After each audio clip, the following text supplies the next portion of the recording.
ID Cabang Asahan Dr. Hari Sapna, Sekretaris ID Cabang Asahan Dr. Novaili, dan seluruh jajaran pengurus ID Cabang Asahan, dan juga seluruh teman-teman sejawat yang bisa hadir pada kali ini acara seminar online ID Cabang Asahan.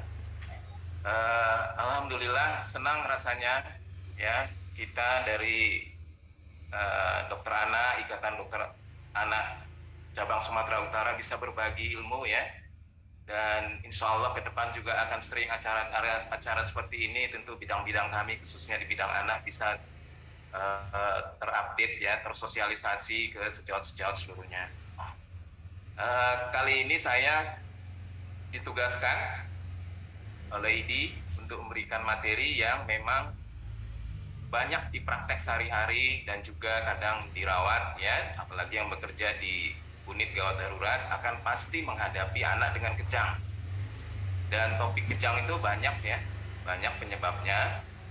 Kali ini kita membicarakan yang tersering, yaitu kejang demam, dan juga nanti tata laksana kejang akutnya gimana, dan kalau status juga gimana. Waktu yang diberikan ke saya tadi kurang lebih 45 menit, dokter. Ya, ya. Ada.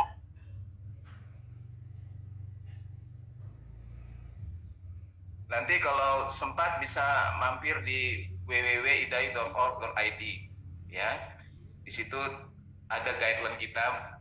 Terakhir masih 2016 ya, belum ada revisi yang terbaru ya. Bisa di-download pedomannya, buku pedoman atau rekomendasinya gratis ya. Bisa di-download dan akan bisa dilihat secara lebih lengkap. Ini tim pengurusnya yang buat guideline ya.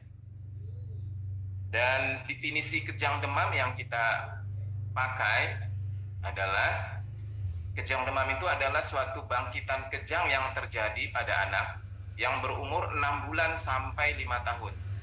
Ya, jadi usianya spesifik 6 bulan sampai 5 tahun yang mengalami kenaikan suhu tubuh. Suhu yang dimaksud berapa ukurannya? 38 derajat dengan metode pengukuran apapun yang tidak disebabkan oleh proses intrakranial ya. Jadi ada kata kuncinya, sebelum dia kejang dia ada demam dulu.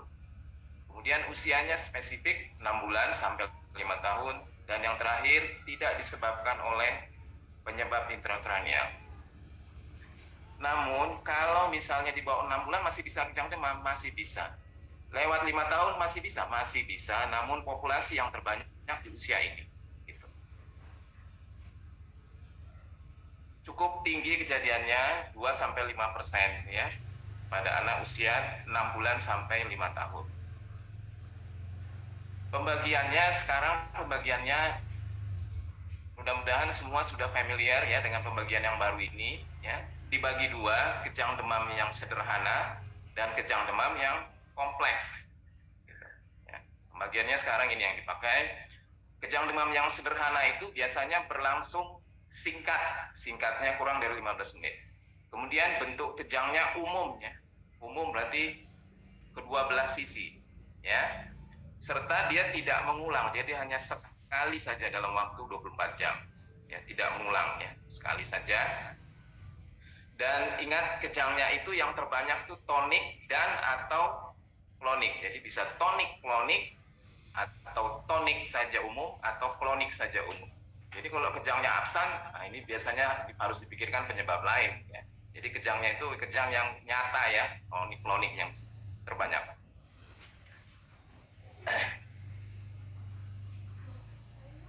Kemudian kejang demam kompleks apa? Ditemukan salah satu saja dari yang tiga ini ya, salah satu saja ya. Kalau ketiga-tiganya ya udah pasti bisa, tapi salah satu saja udah kita sebut kompleks. Apa itu? Kejangnya lama, lebih dari 15 menit.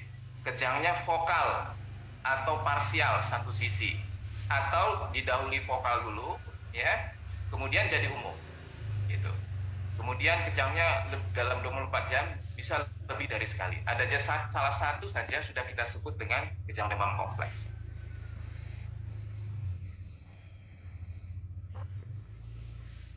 Bagaimana dengan pemeriksaan penunjang pada kejang demam nggak dikerjakan rutin, ya.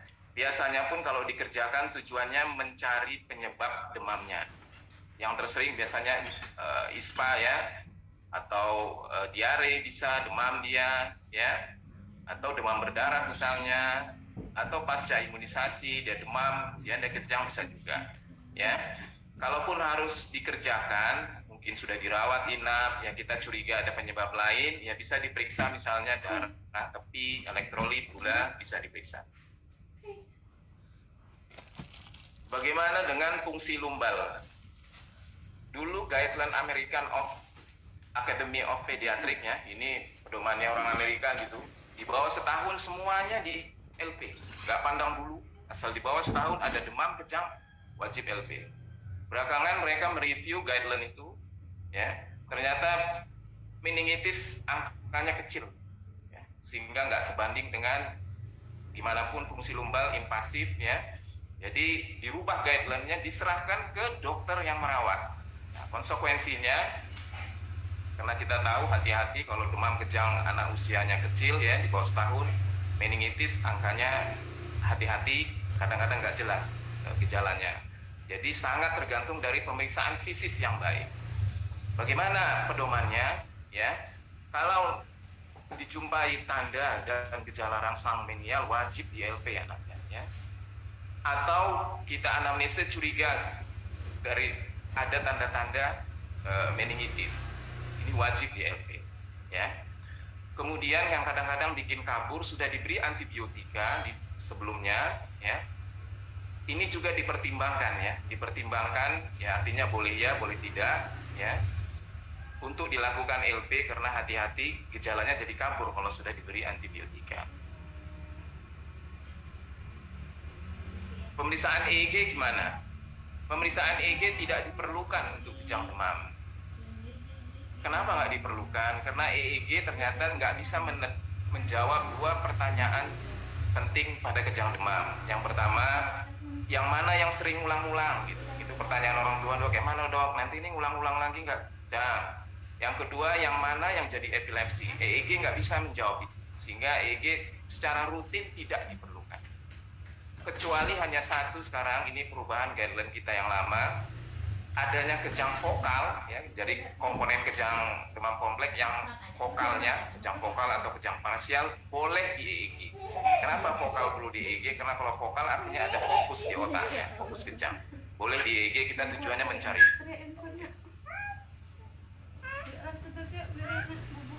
Bagaimana dengan scanning dan MRI misalnya? Ini nggak rutin dikerjakan. Dipertimbangkan dilakukan kalau ada indikasinya. Misalnya setelah kejang dia lumpuh sebelah, atau ada kelumpuhan saraf otak, mencong mulutnya. Ya, itu bisa dilakukan scanning atau MRI. Namun secara umum tidak rutin dilakukan. Prognosenya pada umumnya baik ya, kejang demam itu secara umum baik. Ya. Namun belakangan ada studi bahwa kalau kejangnya itu sering-sering ulang dan lama kejangnya, atau kejangnya vokal, nah, ini bisa timbul kelainan neurologis yang minimal, mungkin ada gangguan memori seperti itu ya, di kemudian hari belajar ada kesulitan. Namun yang ditekankan ke orang tua bahwa secara umum baik prognosenya ya. Sebagian kecil saja. Nah, ini juga pertanyaan orang tua yang harus bisa kita sebagai dokter menjawabnya. Bagaimana risiko berulangnya kejang demam? Ini ada beberapa faktor penting, ada 5 faktor risiko berulangnya kejang demam. Kalau di keluarga ada kejang demam ayahnya atau saudara kandung pasien ya, itu biasanya sering ulang, ya, sering ulang. Kemudian kalau dia kejang demamnya di bawah setahun konsepnya, sering ulang, ya, atau suhunya nggak terlalu tinggi, dia udah kejang. 38,5 gitu udah kejang, nah ini lebih sering ulang. Dan begitu demam, nggak berapa lama langsung kejang. Nah, ini cepat ya interval demam dan kejangnya. Ini juga sering ulang. Atau yang terakhir kejang demamnya, yang pertama itu kejang demam kompleks. Nah ini lebih sering ulang. Semakin banyak faktor risiko ini, tentu kemungkinan berulangnya lebih sering, lebih besar. Gitu. Dan yang kedua, ini pertanyaan kedua tadi yang penting di kejang demam, bagaimana risikonya menjadi epilepsi di kemudian hari? Ya, ada 4 faktor risiko yang penting.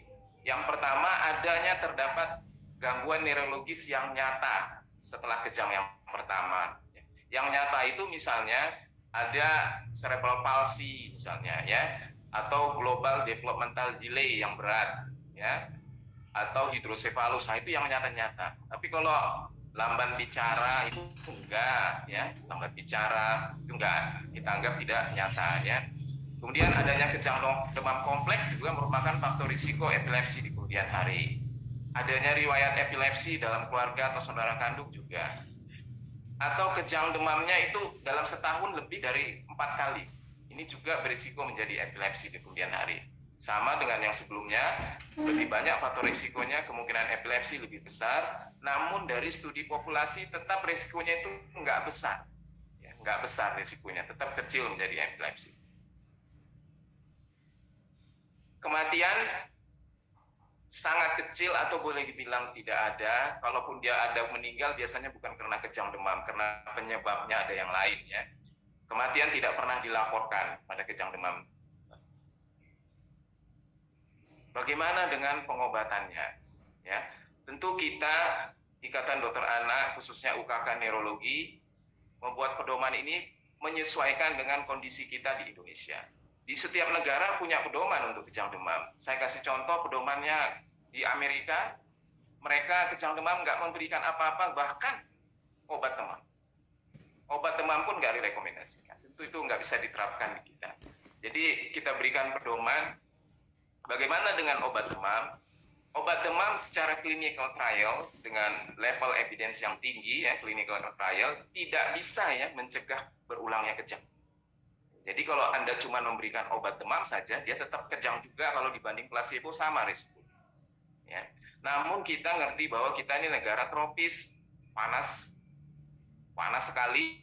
Ya, anak kalau nggak diberi obat demam bisa dehidrasi. Jadi dibolehkan diberi obat demam, misalnya mau diberikan paracetamol atau ibuprofen.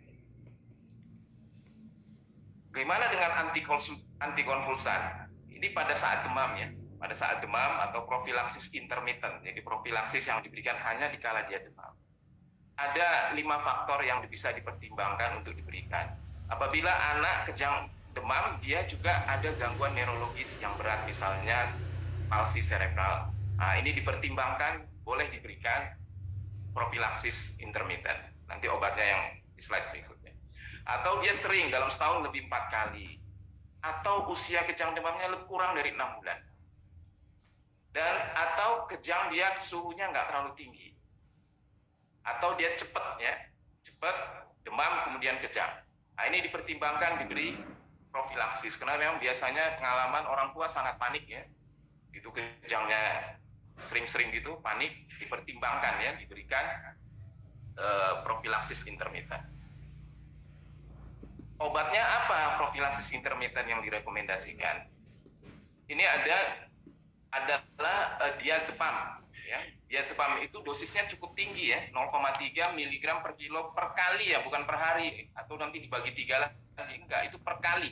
Jadi kalau anak 10 kilo saja dia 3 mg, anak 20 kilo udah 6 mg, tabletnya paling besar 5 mg ya. Jadi kadang-kadang apotik suka nelpon, dok ini betul nggak dosisnya?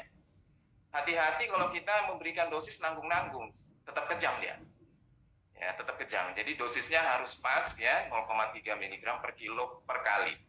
Atau kalau mau diberikan rektal juga bisa 0,5 mg per kilo per kali, atau kalau pakai berat badan di bawah 12,5 mg, di atas 10 mg yang rektal.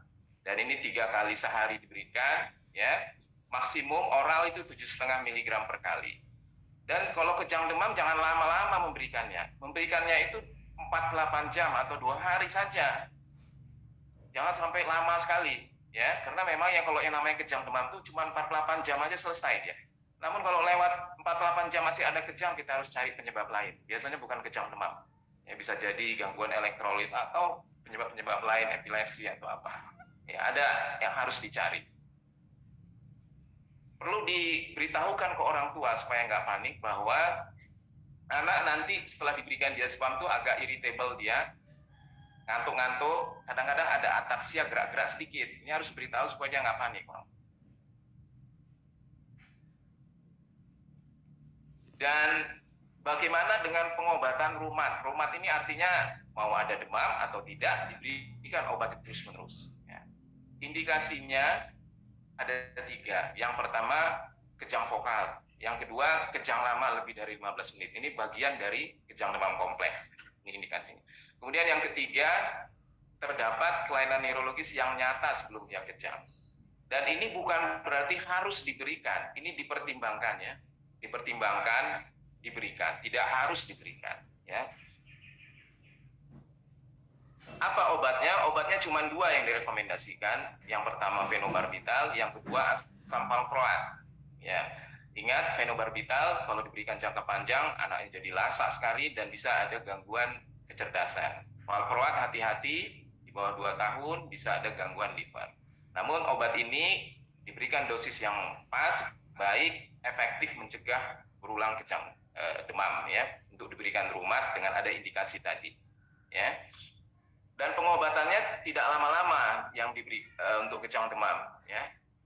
Kalaupun perlu diberikan rumat hanya cukup 1 tahun saja dan diberhentikan tanpa tapering pada saat anak tidak demam ya, cukup 1 tahun saja.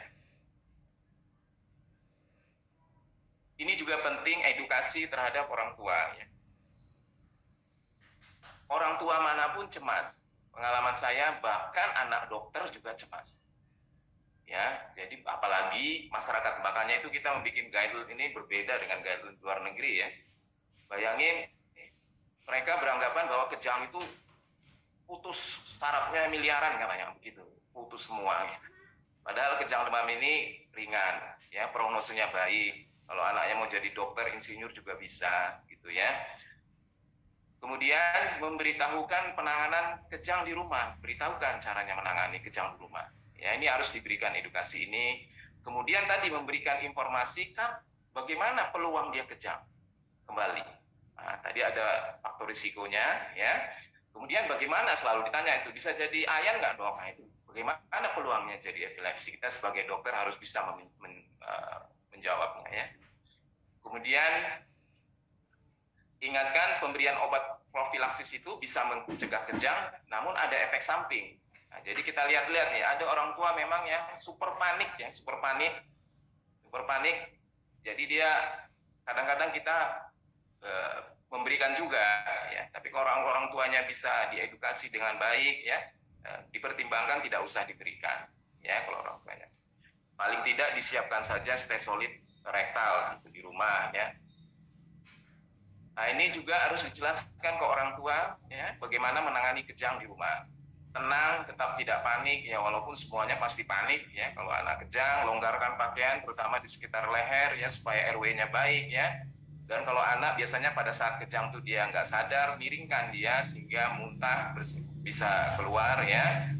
Kemudian jangan memasukkan sesuatu apapun ke dalam mulut karena biasanya peluang tergigit itu sangat-sangat kecil ya. Kecuali kita yang memprovokasi, memasukkan sesuatu malah tergigit bahkan patah giginya ya. Kemudian catat suhunya, selalu diobservasi ya, bentuk kejang yang gimana, dan di era sekarang videokan ya, bisa ditambahkan, bisa divisualkan, divideokan sehingga dokternya bisa melihat. Kemudian dampingin terus anak selama dan sesudah kejang ya. Kemudian berikan rektal diazepam kalau kejangnya lama. Ya nggak usah dihitung kali sekian menit, yang penting lagi nyari-nyari, tapi kalau udah berhenti nggak usah dimasukkan lagi. Kalau belum berhenti masukkan aja, anggap udah lama kejangnya ya. Kemudian kalau kejangnya lama, suhunya juga tinggi lebih dari 40, sebaiknya anak dirawat, apalagi kalau kejangnya vokal dan anak kesadarannya setelah kejang belum bangun-bangun atau lumpuh dia setelah kejang, segera bawa ke rumah sakit. Ini juga sering jadi pertanyaan ya, bagaimana dengan imunisasi? Ingat ini kita punya masalah di Sumatera Utara ya, imunisasi reguler kita saja capaiannya kurang baik ya, sehingga kita di Adamali sering mendapat pasien difteri, pasien campak, pasien pertusis ya, yang harusnya sudah bisa dicegah masih muncul kembali ya. Tidak ada kontraindikasi anak dilakukan vaksinasi walaupun dia menderita kejang demam, karena risiko kejangnya sangat kecil, sama dengan populasi anak normal yang tidak kejang demam Ya, kalau mau diberikan profilaksis misalnya DTT dan MMR ya, yang cukup sering dilaporkan bikin kejang demam, boleh diberikan profilaksis diazepam dan paracetamol. Ya, kenapa ini saya tambahkan ya? Mudah-mudahan waktunya masih ada ya. Karena nanti sebagai dokter umum Anda akan bekerja juga di IGD ya. Dan kejang demam itu biasa kadang-kadang masuk di UGD, sehingga bisa juga kadang-kadang melanjut lama, sehingga tata laksana kejang akut itu juga penting ya, sebagai dokter umum yang bekerja terutama di unit gawat darurat ya. Apa yang disebut dengan status epilepticus ya? Status epilepticus adalah kejang yang berlangsung terus-menerus ya, selama 30 menit ya. Atau dia ngulang-ngulang ya, ngulang-ngulang di antara kejang satu dengan pengulangan yang berikut, belum bangun dan ngulang lagi. Dan itu ngulang-ngulangnya juga sudah 30 menit. Nah, ini definisi status epilepticus. 30 menit dipakai karena ada studi animal, setelah 30 menit baru terjadi nekrose di otak ya. Cukup tinggi ya angka insiden status epilepticus pada anak ya. 10 sampai 60 per 100.000 anak ya, dan sering terjadi pada usia anak yang muda, terutama di bawah setahun ya. Penyebabnya simptomatis itu artinya ada gangguan di otak yang nyata ya, ada kerusakan di otak misalnya, itu simptomatis ya, misalnya karena infeksi, hipoksia ya, gangguan elektrolit atau trauma atau perdarahan, atau remote misalnya dulu pernah kena HIE, masih baru lahir ya, asfiksia, atau dulu pernah kena trauma kepala atau infeksi ya, kemudian dia belakangan kejang-kejang hebat ya, atau ada gangguan penyakit neurologi yang progresif misalnya tumor otak ya, atau penyakit autoimun, atau epilepsi juga sering menyebabkan status beberapa epilepsi tertentu. Nah, kalau idiopatik ini atau kriptogenik ini penyebabnya nggak ketahui. Faktor risiko epilepsi ya, sekitar 10 sampai 20%-nya menderita status epilepticus di perjalanan penyakitnya ya. Dan sekitar 12% itu terjadi pertama kali pasien baru, pertama kali kejang, itu sering. Jadi status dia dulu sering kalau yang kejang epilepsi yang pertama kali dia kejang. Atau anak-anak yang sakit kritis ya, HIE, trauma kepala ya, infeksi saluran saraf pusat ya, dan lain-lain. Patofisiologinya ada ketidakseimbangan antara neurotransmitter eksitasi dan neurotransmitter inhibisi, nggak seimbang, lebih banyak yang eksitasi. Yang eksitasi itu contohnya neurotran, asetilkolin, sedangkan yang inhibisi GABA ya. Jadi lebih banyak neuron yang eksitasi. Ini guideline kita, nanti bisa di download ya di pedomannya tadi ya. Ini bisa dijadikan atau di-print, ditempel di unit gawat darurat sehingga bisa dijadikan pedoman untuk tata laksana kejang akut ya. Sebelum masuk rumah sakit boleh diberikan diazepam per rektal. Ini sebelum masuk rumah sakit dan maksimal diberikan 2 kali. Orang tua dibolehkan diberikan per rektal 2 kali. Namun apabila setelah diberikan 2 kali di luar hospital, begitu masuk hospital kita boleh masih memberi diazepam, namun jangan lagi rektal. Diberikannya intravena ya. Diberikan intravena, dosisnya ini 0,2 sampai 0,5 mg per kilo IV ya. Maksimal 10 mg, kecepatannya 2 mg per menit. Jadi pelan-pelan, dan tidak boleh diencerkan kalau diazepam intravena ya. Tidak boleh diencerkan. Jadi dibolus murni tapi pelan menyuntiknya. Nah, kalau Anda kecepatan bisa depresi napasnya nanti. Biasanya saya kalau penyuntik ini perawat kalau saya suruh, saya duduk di sebelahnya gitu. Jadi perawat kalau ditungguin dia pelan-pelan ya pelan. Tapi kalau suntikan ya sekian, ya dok, dia suka mau buru-buru aja. Itu kok nggak napas dia. Nah, ini jadi pelan-pelan ya, dan jangan diencerkan ya diazepam. Ada pilihan lain, misalnya kita sulit akses pena, gimana dok kalau belum dapat? Boleh diberikan midazolam intramuskular, midazolam ya, dosisnya 0,2 mg per kilo midazolam boleh diberikan. Tapi kalau diazepam di IM kan nggak bagus absorpsinya, jangan diberikan diazepam IM. Kalau mau IM diberikan midazolam intramuskular. Midazolam ini boleh juga diberikan lewat bukal atau pipi sebelah dalam, ya, bukan disuntik ya di situ, disemprotkan. Kita nggak punya sediaan yang pre ini ya, yang sudah jadi ya, kayak stesolid gitu yang dari rektal ya. Kalau di luar negeri mereka punya midazolam bukal yang sudah ready for use. Tetapi bukan berarti kita nggak bisa melakukan sesuatu. Midazolam yang dipakai sama dengan midazolam intravena itu, cuman kita bisa masukkan ke dalam smet, jarum yang nggak usah dipakai. Nah, itu disemprotkan ya, disemprotkan di bukal. Itu juga sama efektifnya ya dengan diazepam intravena atau midazolam intramuskular ya. Namun kalau kejang itu masih melanjut, Anda tunggu dulu ya, masih 5-10 menit, dia masih melanjut, kita sebagai dokter punya dua pilihan ya, karena kejang yang berlama-lama harus segera dihentikan, kalau tidak angka kecacatan kematiannya meningkat. Silahkan mana yang ada, kalau ada dua-dua silahkan pilih yang mana. Tidak ada tugas yang mana pilih antara phenytoin atau phenobarbital, silahkan pilih. Dosisnya di sini ada ya, 20 ml per kilo sama ya, phenobarbital juga 20 ml per kilo, maksimal 1 gram. Jadi kalau anaknya obes besar gitu, jangan diberikan lebih dari 1 gram. Bedanya kalau phenytoin kita wajib mengencerkan, ya wajib, jadi nggak boleh dibolus tanpa pengenceran. Pengenceran dalam 50 cc diberikan 20 menit. Namun kalau phenobarbital kelebihannya boleh tidak diencerkan, dibolus boleh. Ya, kelebihan phenobarbital seperti itu. Kalau kita tunggu 5-10 menit masih kejang, di-switch. Kalau tadi phenytoin ke phenobarbital. Phenytoin ke phenobarbital, kalau dari phenobarbital ke phenytoin. Namun kalau kejang masih melanjut, nah ini kita harus punya ICU, ya, punya ICU. Ada 3 pilihan obat, bisa diberi midazolam, propofol, atau pentobarbital. Di praktek lapangan sehari-hari yang sering kita bilang, kita berikan midazolam yang continuous drip, ya, jadi bukan IM, ya. Midazolam continuous drip, jadi diberikan continuous, dan idealnya memang di ICU karena hati-hati depresi napas. Kalau depresi napas kita bisa intubasi dan dipasang mesin. Ya.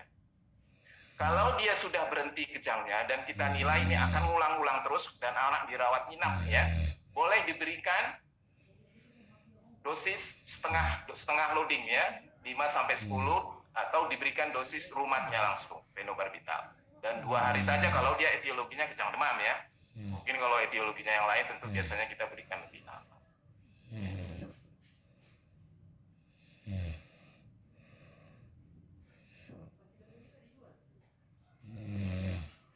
Komplikasinya ya, status epileptikus ini satu keadaan darurat ya, bisa menyebabkan kematian ya, dan kerusakan otak sehingga menimbulkan kecacatan di kemudian hari.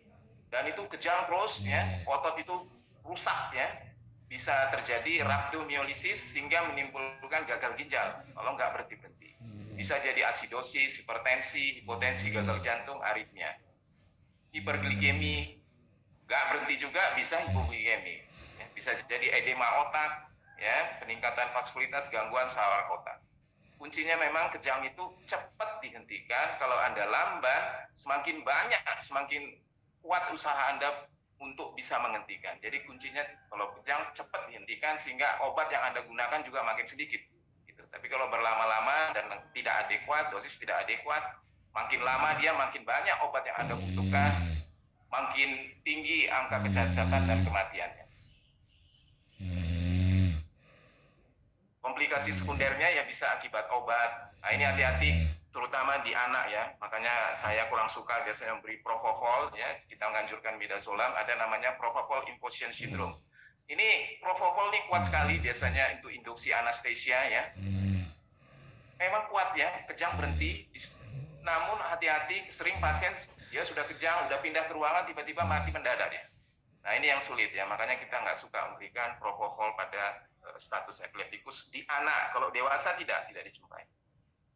Bisa juga muncul emboli paru, trombosis vena dalam, pneumonia. Ini komplikasi yang sering ditemukan. Angka kematiannya kurang lebih dilaporkan 10%. Ya, tergantung, yang menentukan itu biasanya penyebabnya yang paling penting ya.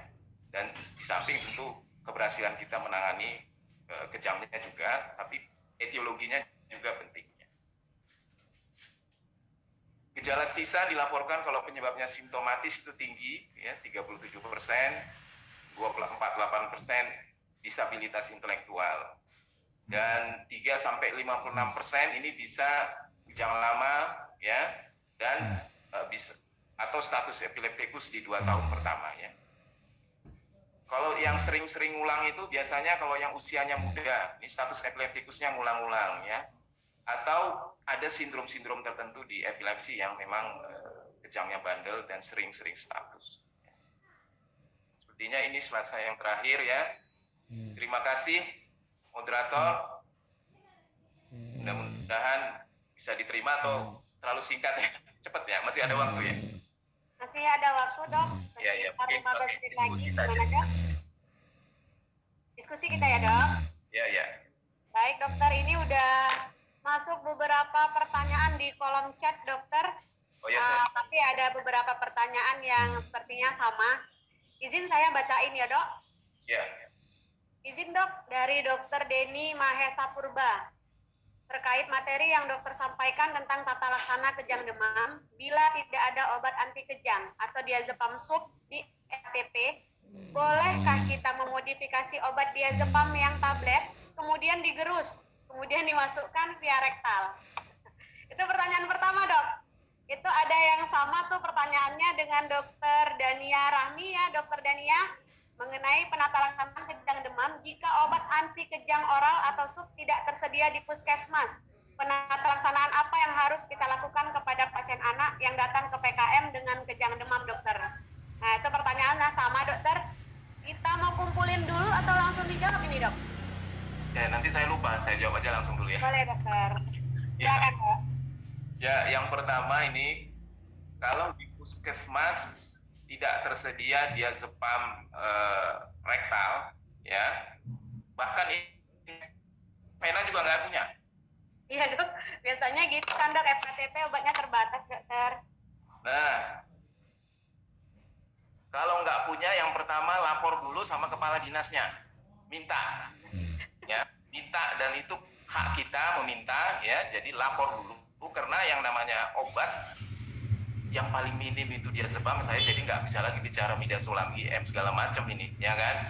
Jadi lapor dulu sama dinasnya, minta ketersediaan obat diazepam intravena, karena ini kan standar yang harus tersedia. Ya, kalau kejang di depan kita mau ngapain, kan? Masa didoakan saja, kan nggak gitu, ya. Jadi harus lapor ke kepala dinas, minta segera, ya, gitu, ya, wajib ada itu dulu, ya. Jadi nggak harus ada usaha dari kita, belum nggak dikasih juga gebrak-gebrak mejanya, saya mau kerja apa nih, kalau kejang mana gitu.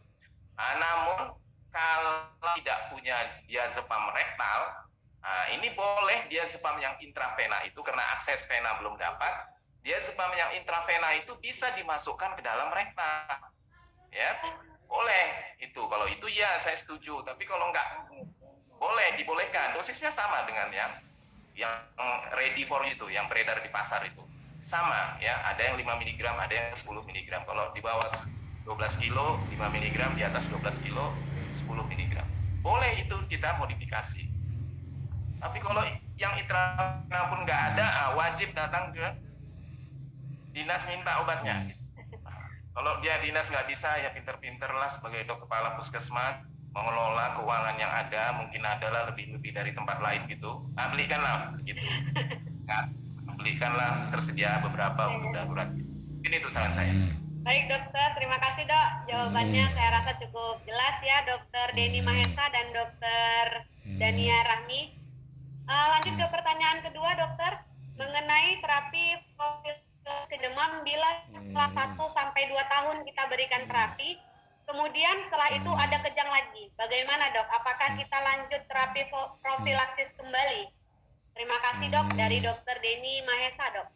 Ya, kalau kita ini kejang demam, ya, kejang demam yang ada terindikasi diberikan rumat, ya, ingat tadi kejangnya bisa vokal atau kejangnya ngulang sering-sering, ya, setahun lebih dari 4 kali, atau ada gangguan perkembangan sebelum dia kejang demam, sudah terganggu perkembangannya, ada indikasi diberi rumat.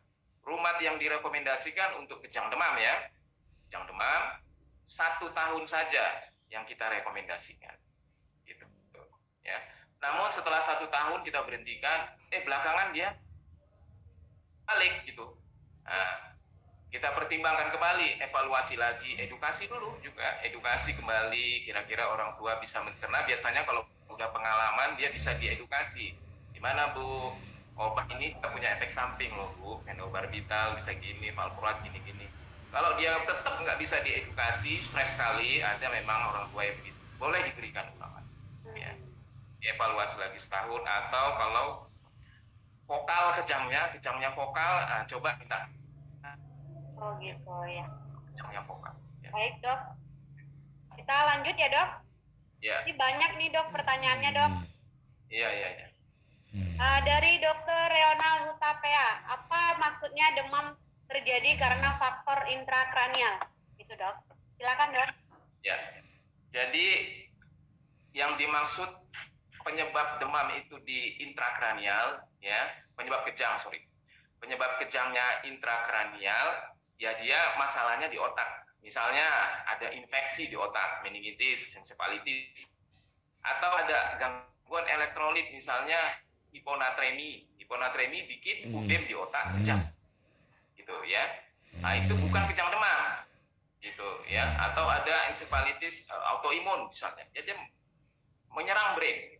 Jadi penyebabnya intrakranial. Yang ekstrakranial apa? Ya kalau misalnya anaknya kena faringitis, ya kan, demam kan, ya penyebabnya kan penyebab di luar otak ya.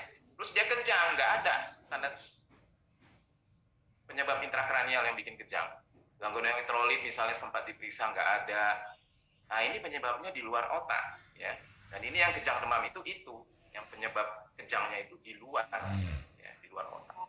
Ya, hanya demam itulah yang menjadi pencetusnya. Ya. Baik dokter, terima kasih dok atas jawaban dok. Ya.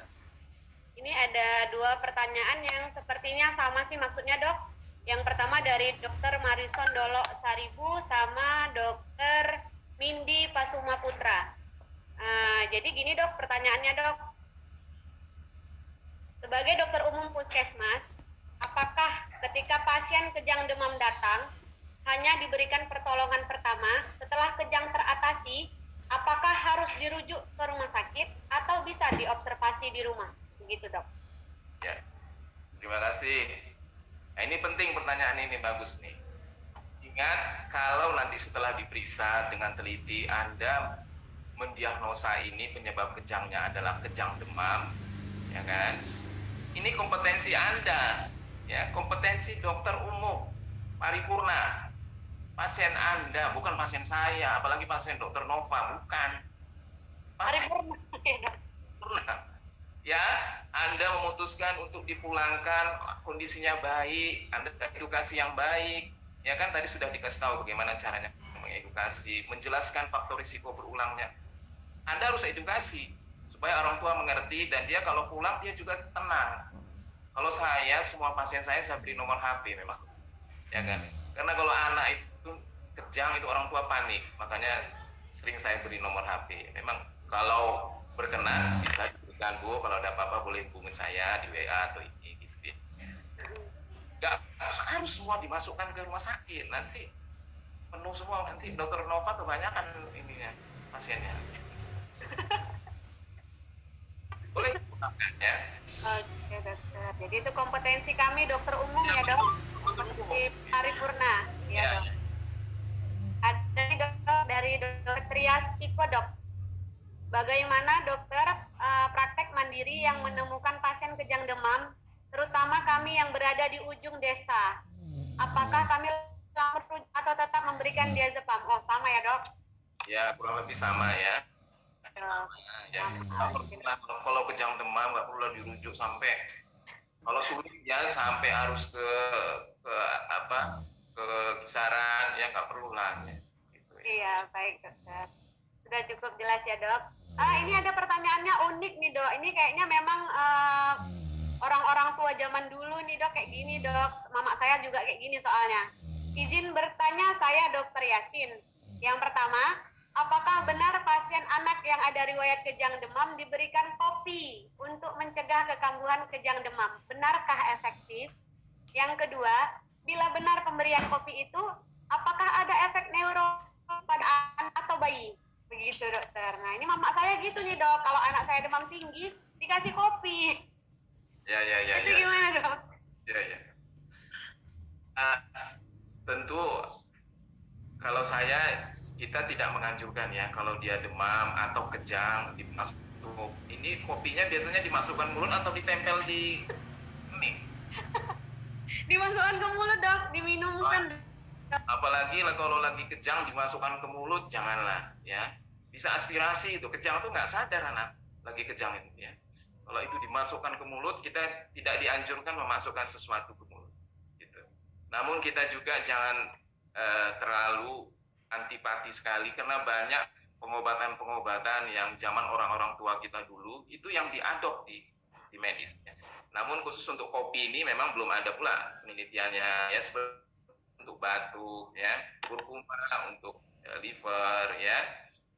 Dulu kan itu zaman dulu itu orang-orang tua dulu kasih temulawak gini-gini ya. Tapi sekarang di medical. Namun khusus untuk kopi, memasukkan sesuatu ke mulut anak lagi kejang, risikonya aspirasi. Ya, bahaya. Ini dok, dia diminumkan kopi itu ketika anak demam tinggi. Ketika kejangnya dok. Ini terus terang saya tidak punya data ya, belum pernah juga mencari. Tapi mana tahu ada penelitiannya, saya nggak menutup itu. Oke, dokter. Baik dok. Ya, kalau ada bisa bantu saya boleh, ada penelitiannya di mana gitu. Ya. Oke, baik dokter. Ya dok. Sudah, artinya pertanyaan kita sudah terjawab semua dokter. Ya. Ada yang mau bertanya langsung? Rekan sejawat. Tulis boleh.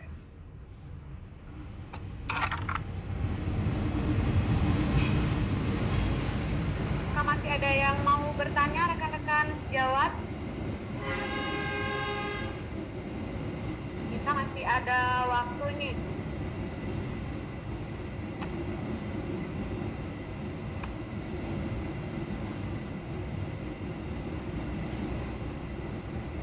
Ini udah nggak ada lagi. Oke dok, tapi udah nggak ada lagi dokter. Baiklah, jika tidak ada lagi yang bertanya, maka sesi 1 ini kita sudahi lah ya dok. Ya.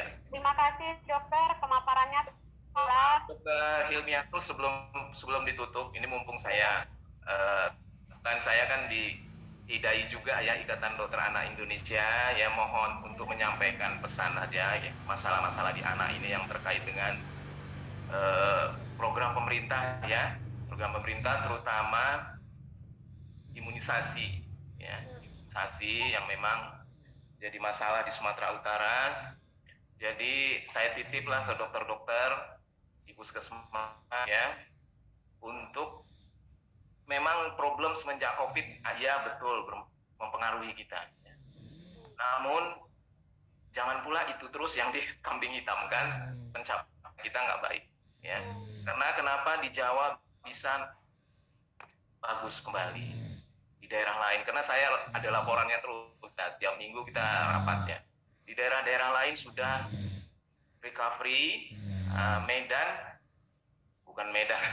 Sumatera Utara ya masih belum sesuai harapan karena kita yang di Adamali ini sering masih mendapat difteri ya. Difteri itu kan sebetulnya nggak harus muncul kembali ya, bisa dicegah dengan imunisasi. Polio ya, kita ke-14 juga dari Aceh ya. Yang penting harapan saya ya, karena yang bekerja di puskesmas atau bukan hanya di puskesmas, di swasta juga, sukseskanlah program pemerintah. Tanggung jawab kita juga mengedukasi masyarakat kita yang berubah sekarang mindsetnya terhadap imunisasi, yang saya juga heran kenapa begitu ya. Beda dengan saya ini, saya udah cukup tua tadi sebut saya tamat dokter, ada yang baru lahir lagi. Jadi zaman saya dulu, zaman Soeharto, saya puskesmas di Timur ya 3 tahun. Begitu tamat saya ke Timur 3 tahun, nggak pernah mengalami yang seperti itu. Ya, begitu saja di tingkat desa, sedikit cakupan imunisasi itu turun paling ya 87% gitu ya. satu desa aja tuh turun, itu yang datang sampai dari Kemenkes Jakarta datang ke puskesmas saya pun terkejut, ada apa ya, ada apa Mas Dokter Yazid di puskesmasnya? Oh gini, ya udah besok dibeliin motor, dikasih duit jurinnya untuk kejar imunisasi. Begitulah tanggung jawab dulu pemerintah, terlepas dari tanda petik Pak Harto sana sini ya ada yang nggak suka ya, tetapi khusus untuk kesehatan demikian pentingnya, apalagi imunisasi. Makanya saya heran kok ada orang yang nolak imunisasi, itu heran tuh. Nah betul, ini wabah nyantai kita ini. Maksudnya termasuk di Medan sekarang udah ada difteri. Jadi udah di depan pintu kami ini difteri itu. Waduh, itu udah banyak yang meninggal juga. Ya.